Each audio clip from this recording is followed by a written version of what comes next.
Hello， 大家好，我们是草泥汉堡，今天为大家带来搞笑的美漫辛普森家第13季第14集。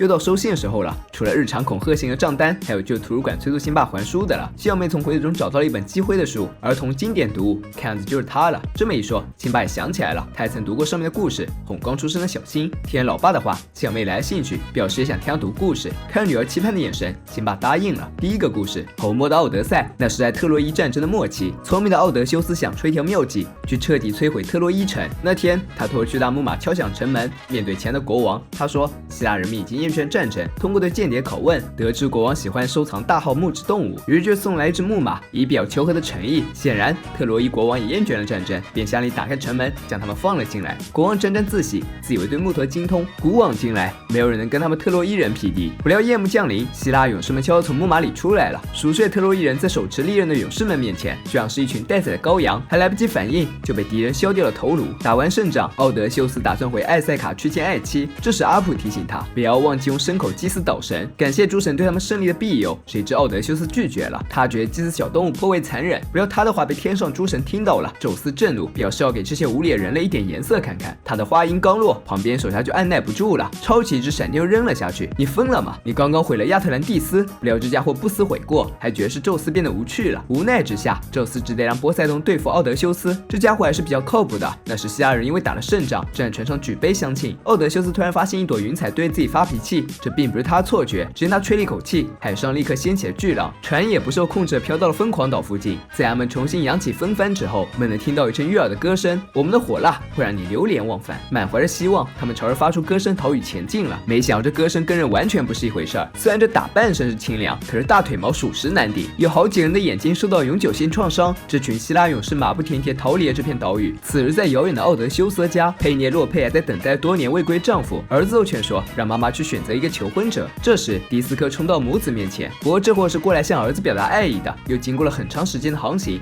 奥德修斯他们就快要到家了。不料波塞冬手指一弹，这群人又到了女妖岛。他们刚到岛上，一位美丽女巫就接待了他们，还颇为好心准备一大锅汤供他们享用。长途跋涉确实令他们疲惫，没有过多思考，就拿起杯子喝了起来。才喝一口，他们立刻就变成了猪。奥德修斯因为在停船，所以逃过了一劫。来到岛上的时候，只是看到一群长得像好兄弟的猪，长得像好兄弟，那也是猪。奥德修斯眼睛都没眨，就让他们吃得干干净净。吃掉兄弟的事情已经不可挽回，奥德修斯决定独自回家。女巫告诉他，要想到伊萨卡岛，必须走过地狱，穿越冥河。必经之路上，两旁的窟窿正在蹦迪，虽然是物理伤害不高，但造成心理创伤极大。我为了爱妻，奥德修斯只能前进。时光飞逝，转眼间20年已经过去，佩涅洛佩的求婚者们却是很有耐心了，所以他也决定去选择。谁知这时奥德修斯回来了，他为这几十年的杳无音讯感到抱歉，对妻子表示一定会尽全力把逝去的时间弥补回来。首先就是把妄图给自己戴绿帽子的人铲除，接着就向妻子尽情表达这些年的爱意。佩涅洛佩本就心心念念的丈夫，所以很快就原谅了他。这些事情敷衍完毕后，奥德修斯就去酒吧找乐子了。第二个故事讲是圣女贞德，故事发生在一个名为法兰西的虚幻国度里。当时法兰西正与英国在100年战中激战，史称快捷军事决议。贞德就生活在一个再普通不过的法兰西家庭。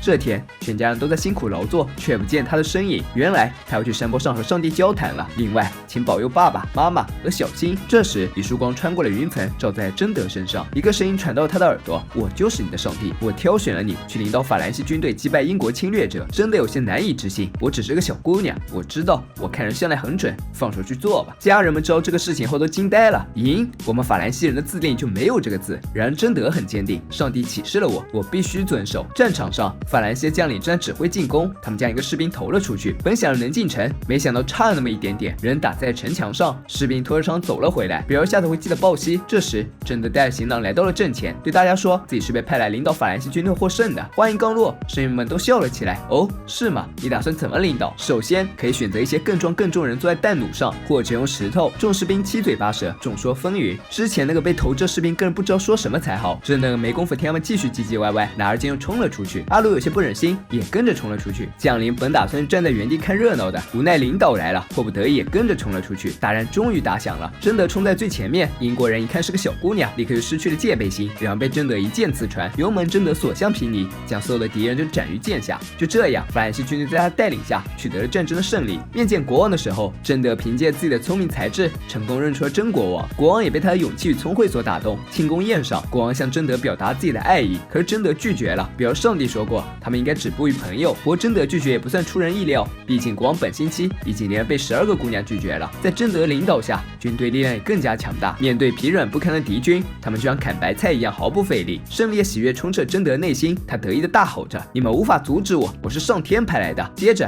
他要被人装进了麻袋里。转眼之间，小姑娘气势全无，只想要妈妈。英国人威利将贞德带去了法庭，法官说贞德被指控持有异端邪说，私用巫术。贞德毫不畏惧，向法官请求传唤证人——万能的上帝。这时，一个信徒走了进来，他打开了天窗，一束光落在了一旁的椅子上。上帝说，他确实启示了贞德领导法兰西取胜。听到这话，威利不答应了。你也启示了我要领导英国取胜，这下就有点尴尬了。上帝表示，他没有想到他们两人会碰面。说完这句话，他又溜之大吉了。没了上帝撑腰，周围都是要烧死贞德的民众。行刑那天，贞德家人来到了现场，他的妈妈请求大家放过这个无辜的小女孩。他的爸爸还想让儿子去极限1换1，可惜他们的呼声毫无作用，火焰被点燃。贞德妈妈想要劝他放弃信仰，贞德就轻松的笑了：“别担心，上帝会保护我的。”听到这里，小妹有些担心。然后呢？人们并没有真的烧死他，对吗？当然没有了，宝贝。辛巴说着，就拿过书念起了后面的故事。说时迟，那时快，弗兰洛特爵士骑了一匹白马冲了上去，救下圣女贞德。他们举行了盛大婚礼，在宇宙飞船里过上了幸福的生活。结束。刚讲完，辛巴就让这些撕下来吃掉了。这不算什么，他以前还吃过小鹿斑比的肉酱，为这家确实付出了太多。最后一个故事是莎士比亚的《哈姆雷特》。很久很久以前，有一位年轻的丹麦王子，某天他正在睡觉，突然听到有人在呼唤自己的名字，一睁开眼，发现是漂浮在空中的父亲。他告诉了年轻王子一个骇人听闻的真相，那就是自己是被兄弟谋杀的，也就哈姆雷特叔叔克劳迪斯。他趁老国王熟睡的时候，将毒药灌进他的耳朵，这样一来，克劳迪斯就能迎娶王后，成为国王。老国王嘱咐儿子一定要为自己报仇。听了父亲的话，哈姆雷特明白，想要报仇，首先得让克劳迪斯坦白，然后再杀了他。这天，皇宫里正举行宴会，王后很高兴看到那些小丑，能让他暂时忘掉失去前夫的痛苦。国王表示自己也很怀念他，因为他所佩戴的就是前国王的珠宝，陪伴在身边的也是那人心爱的妻子。这时，台上小丑说话了：“我们的表演会令观众们将深藏心底的秘密脱口而出。”一听到这话，国王明显有些不安，哈姆雷特却很兴奋，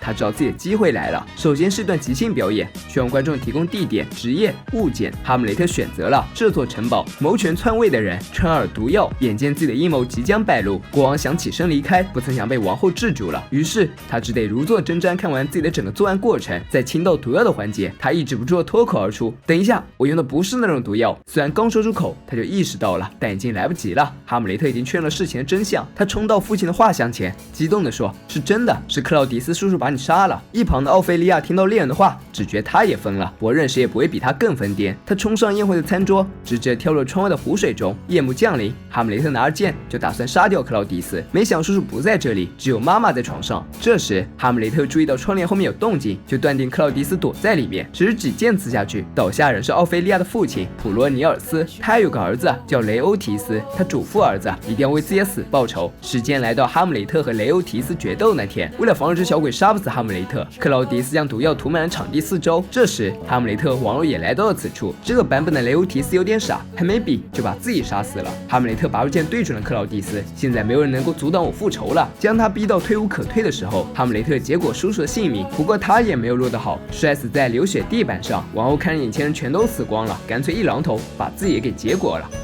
漫漫无尽的历史长河，从来不缺乏讴歌人类情感的史诗。无论是聪慧勇敢、对妻子忠诚的奥德修斯，还是对信仰坚定不移的圣女贞德，又或是为了复仇而演的哈姆雷特，穿越千百年，他们的经历仍能触动我们。或许这就是经典文学作品的永恒魅力吧。本期视频就到这里了，喜欢小伙伴别忘点赞、评论、关注，咱们下期见，拜拜。